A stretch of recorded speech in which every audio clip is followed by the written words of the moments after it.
Imagine you just got the call, the one you've been waiting on for 2 years. Your boss pulls you into the conference room, shakes your hand, and tells you you're being promoted. New title, new responsibilities, and a salary bump. Let's say a clean $20,000 more per year. You drive home feeling like the system finally worked the way it was supposed to. You earned this. You played by the rules. You showed up early, stayed late, said yes when you should have said no, and now the reward is here. But here's the part nobody tells you in that conference room. In a few months, maybe less, you might actually be worse off than before you got promoted. Not metaphorically, not in some abstract, more stress, less time kind of way. Worse off in the literal, mathematical, money in your account sense. And the truly maddening thing? It's not an accident. It's not a glitch. It's exactly how the system was designed to work. Let's start with a number, not an opinion, a number. In the United States, the marginal federal income tax rate for someone earning between roughly $47,000 and $100,000 a year is 22%. For income between $100,000 and about $191,000, it jumps to 24%. And for anything from $191,000 up to roughly $243,000, it's 32%. Those jumps might not sound catastrophic on their own, but taxes are only the beginning of the story. The real trap is layered. It's built from federal taxes, state taxes, payroll taxes, benefit clawbacks, lifestyle inflation, and a dozen smaller mechanisms that most people never think to add up together. Because when you do add them up, when you sit down and do the actual math, the picture becomes genuinely uncomfortable. It's called the marginal effective tax rate. And for some earners at certain income thresholds, that number doesn't just climb as you earn more. It can briefly and sometimes dramatically exceed 100%, which means for every extra dollar you earn, you can end up keeping less than nothing. That's not a metaphor. That's arithmetic. To understand how we got here, you need to go back to 1944. The United States had just entered the Second World War. The government needed money, enormous amounts of it, and fast. Congress responded by passing the Individual Income Tax Act, which expanded the income tax from a narrow levy on the wealthy to a broad-based system covering most working Americans. At the same time, to fund the war effort at maximum speed, they introduced payroll withholding, the mechanism by which your employer automatically skims taxes out of every paycheck before you ever see the money. Before 1944, Americans paid their taxes once a year in a single lump sum. After 1944, the money was gone before most people thought to miss it. Economists will tell you this was brilliant fiscal engineering, and it was. It also made taxation functionally invisible for tens of millions of people, which, depending on your perspective, was either a feature or a warning. The tax brackets we know today evolved from that wartime architecture. The number of brackets has shifted over decades. At one point in the 1950s, there were over 20 separate brackets, with a top rate that reached 91% for the highest earners. Today there are 7, but the fundamental structure remains. Earn more, pay a higher percentage on the additional earnings. That in isolation seems fair enough. Most people accept the logic. The problem isn't the brackets. The problem is everything else stacked on top of them. Here's where the trap actually snaps shut. Take someone, let's call her Claire. Claire is a mid-level project manager at a logistics company in a moderately taxed state, say Georgia.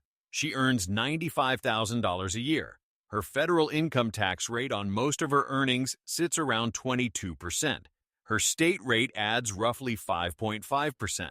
Her FICA taxes, that's Social Security and Medicare, add another 7.65% on the first $160,000 of income.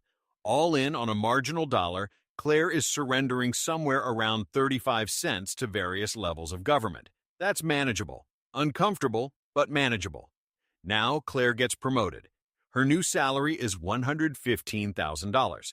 On paper, that's $20,000 more per year, which sounds like $1,667 per month, which sounds like a meaningful raise. Here's what actually happens. The extra $20,000 pushes Claire into the 24% federal bracket on the amount above $100,000. Her state taxes stay around 5.5%. Her FICA continues.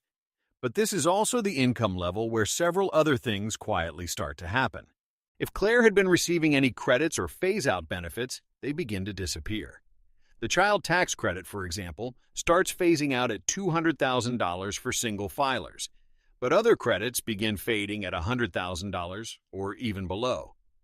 The student loan interest deduction, gone above $85,000 for single filers.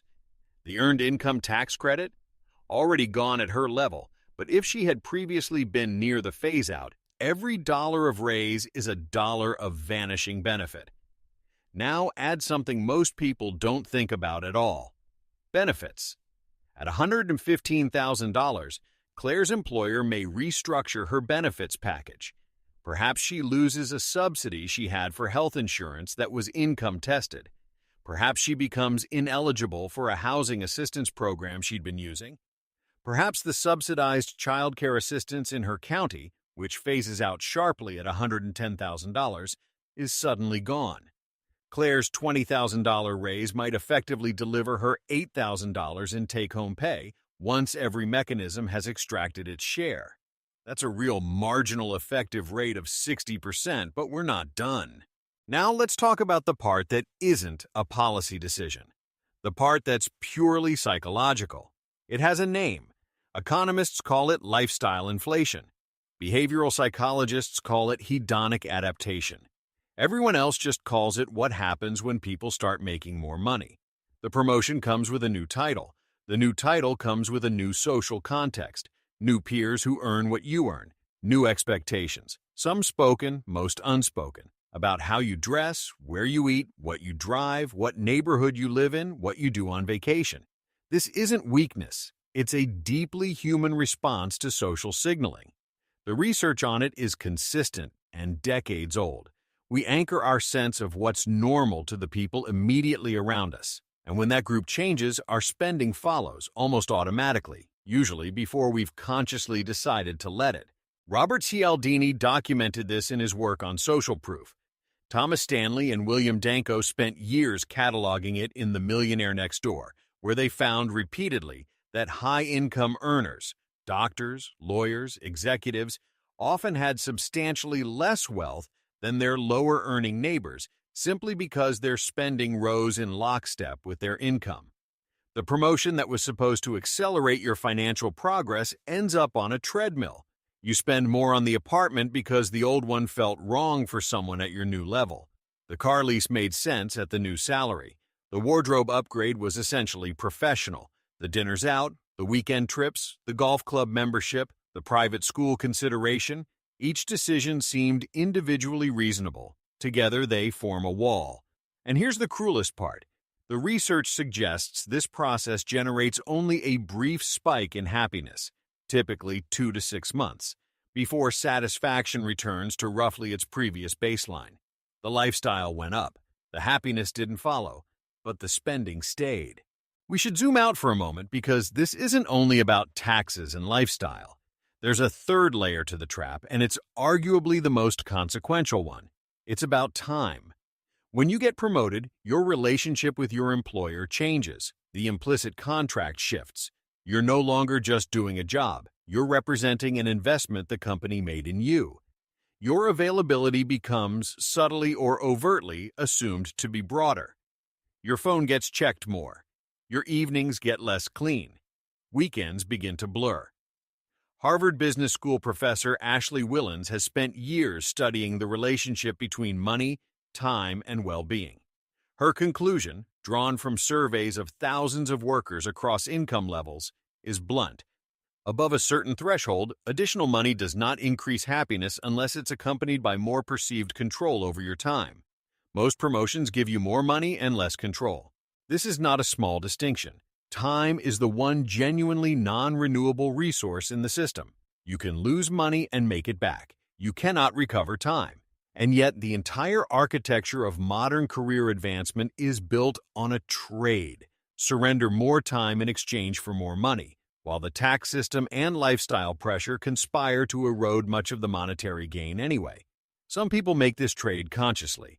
They understand what they're giving, and they decide it's worth it, for reasons that have nothing to do with the immediate financial arithmetic: prestige, security, a future inheritance for their children, or simply a sense of purpose in the work itself. But most people don't make it consciously. Most people take the promotion because it feels like progress, because that's what you're supposed to do, because saying no feels like failure. And somewhere, 3 years later, they're earning 40% more than they used to, feeling 40% more stretched and genuinely confused about where all the money went. Now let's look at a specific and particularly sharp version of this trap, because there is one income range where the mechanics become almost absurdly punishing. The benefits cliff. In the American social support system, and in varying forms in the UK, Canada, and most developed economies, government assistance programs are designed to phase out as income rises. In theory, this is elegant. You get help when you need it, and as you need it less, the help recedes. In practice, the phase-out curves are often steep enough to be brutal. The most documented example in the U.S. involves Medicaid and the Affordable Care Act marketplace subsidies. For a single adult in 2024, Medicaid eligibility cuts off at 138% of the federal poverty level, roughly $20,020 a year. ACA marketplace subsidies begin above that and phase out gradually but not smoothly. At certain income points near this threshold, earning one additional dollar of income can trigger the loss of thousands of dollars in health coverage subsidies. A 2021 analysis by the Tax Foundation found that for a single parent with one child earning around $40,000 a year, the combined effect of federal taxes, state taxes, SNAP phase-outs, Medicaid cliffs, and ACA credit reductions created an effective marginal rate for a narrow band of additional income of over 80%. 80 cents of every additional dollar earned gone. For some configurations of family size, location, and benefit stacking, researchers have documented marginal effective rates that briefly exceed 100% at specific income thresholds. You earn the dollar. You lose more than a dollar. You are net poorer for having earned it. This is not a theoretical curiosity. This is a quantifiable, documented feature of the system, studied by economists at institutions like the Congressional Budget Office, the Brookings Institution, and the Tax Foundation, across administrations of both parties. It's bipartisan math. The political debate about what to do about it is very much partisan, but the existence of the trap itself is not in dispute. There's an entire genre of financial advice built around this problem. Most of it is well-meaning, and some of it is genuinely useful. Max out your 401k to reduce taxable income. Use an HSA. Time your deductions. Harvest tax losses. Structure business income strategically. These are real tools, and they do work, especially for higher earners with the cash flow and flexibility to execute them. But here's what the financial advice industry rarely says clearly. These strategies are most accessible to the people who need them least. The software engineer earning $200,000 who can max a 401k, an HSA, and still have cash left, has options that the nurse earning $55,000 and landing right on a benefits cliff simply does not. The tax code rewards the people with enough income to play it, and the very concept of tax optimization assumes a level of financial slack that most earners navigating these traps don't have. This creates an uncomfortable irony. The promotion trap is hardest, in relative terms, on the people closest to the middle, not the bottom, where safety net benefits are strongest, not the top, where lawyers and accountants earn their fees navigating around the sharpest edges, the middle, where you earn just enough to lose benefits but not enough to optimize. There's a phrase some economists use for this zone, the donut hole of the American income distribution. You've graduated out of help, but you haven't arrived at leverage. Let's talk about what this does over time. Because this isn't just about a single promotion in a single year. It's about the compound effect of how careers and wealth actually accumulate, or fail to. Conventional personal finance wisdom says, earn more, save more, invest the difference, retire comfortably. This is broadly correct. For people who successfully navigate the traps, for people who get promoted, don't inflate their lifestyle, optimize their tax exposure, maintain their time, and stay on the path, the system can and does work. But the data on wealth accumulation tells a more complicated story. The Federal Reserve's survey of consumer finances, conducted every 3 years and among the most comprehensive snapshots of American household wealth, consistently shows that income and net worth diverge sharply across income bands. High-income households often have surprisingly low net worth relative to their earnings. Meanwhile, certain middle-income households, particularly those with long tenure in defined benefit pension plans or significant real estate, show disproportionate accumulated wealth. What this means, at a structural level, is that raw income is a surprisingly weak predictor of financial security. What predicts security is savings rate, time in the market, and the gap between what you earn and what you spend. That gap, the margin, is what the promotion trap systematically attacks. Every mechanism we've discussed narrows the margin. Taxes take a larger slice. Benefits disappear. Lifestyle inflates. Time compresses. And so the person who earns $95,000 and saves aggressively can end up a decade later in a materially stronger position than the person who earned $115,000 and spent accordingly. This is not hypothetical. It's the basic math of compound interest applied to the delta between income and expenditure over 20 or 30 years. There is a version of this argument that people sometimes take too far. Worth acknowledging it. Some corners of the internet will tell you that earning more is basically pointless, that the system is so rigged, so punishing, so comprehensively stacked against the working earner that ambition itself is the trap. This is not what the evidence says. Earning more is, all else equal, better than earning less. The tax on an additional dollar of income is never 100% for most people, most of the time. The lifestyle inflation is voluntary, even if it feels anything but. The time squeeze can be negotiated, with effort and leverage. The promotion trap is real, but it is not inescapable. What it requires to escape is something that's genuinely difficult to acquire: consciousness, a deliberate decision to understand the actual mechanics of how income translates, or fails to translate, into wealth. A willingness to reject the automatic upgrade cycle. An understanding that the number on your offer letter and the number in your savings account are separated by a series of systems designed, through various combinations of policy intention and bureaucratic inertia, to capture as much of that gap as possible. The people who successfully navigate promotions tend to share a few habits. They model the after-tax, after-benefit, after-lifestyle cost of any income change before they accept it. They treat salary negotiations as only one part of a compensation question that includes retirement contributions, healthcare structure, flexibility, and autonomy.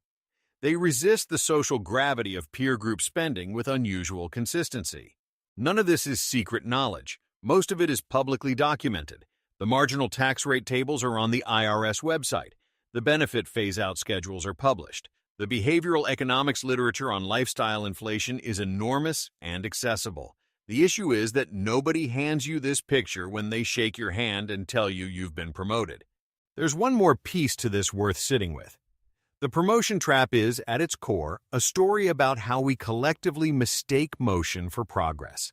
A higher title, a bigger number on a paycheck, a new office, these are legible signals. They're visible to your family, your peers, your social world. They feel like advancement in a way that quietly adjusting your savings rate and holding your spending flat simply does not. There's no announcement for that. Nobody throws a party because you put an extra $400 into your index fund this month. But compounding is patient in a way that status upgrades are not. The person who made the right quiet decisions, the ones that felt like almost nothing at the time, tends to become the person, 20 years later, whose financial position makes no obvious sense from the outside. The neighbor who never seemed to earn that much but somehow retired early.